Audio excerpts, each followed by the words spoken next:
Hi, it's Karen here from the Learning Cauldron.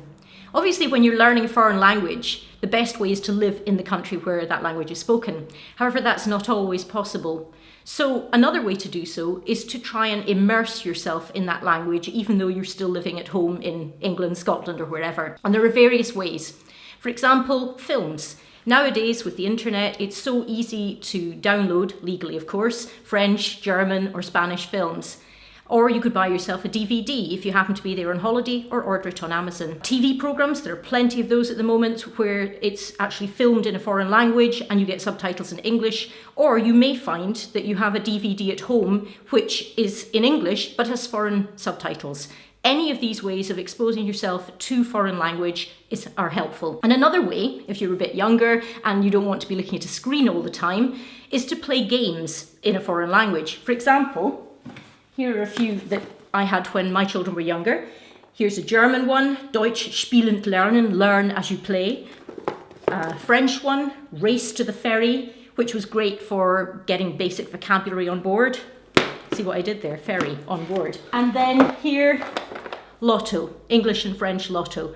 So that's a fun way of learning vocabulary rather than sitting staring at a vocabulary book. Another thing that you can do is to find a translation, obviously a good translation, of a book that you know well in English. For example, here is a German translation of a book that is much loved by people in all languages, in fact, and it's Harry Potter und der Stein der Weisen. Harry Potter and the Philosopher's Stone. Obviously, this would not be for beginners, but as you know the book well, it would mean if you were a higher student or advanced higher student that you would have to look up fewer of the vocabulary words as you were reading it, and that makes the process of reading a foreign book more pleasurable if you don't have to stop every 2 seconds. This is for younger people, Die Heinzelmännchen, and then of course we have French as well. I don't have any Spanish, I'm afraid, but it would apply the same to Spanish.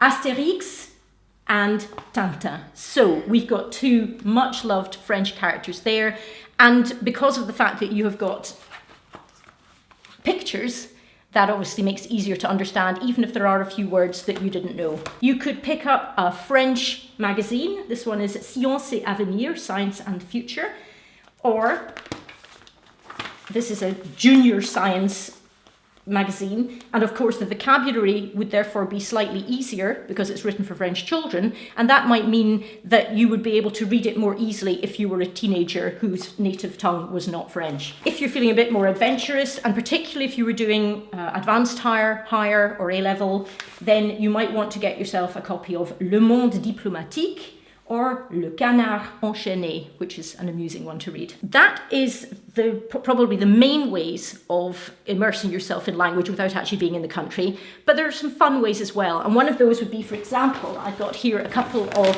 shopping bags that came from friends in France, which have got French vocabulary on them, and it just means if you're seeing these things every day, even without trying to learn them, you're picking up a nuance, a soupçon, if you like, of French. And finally, of course, it's important to nourish yourself with French cuisine.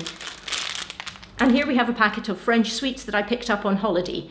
I'm not saying you should do this too often, but it makes a pleasant change from having to read or learn vocabulary. So, bon appétit!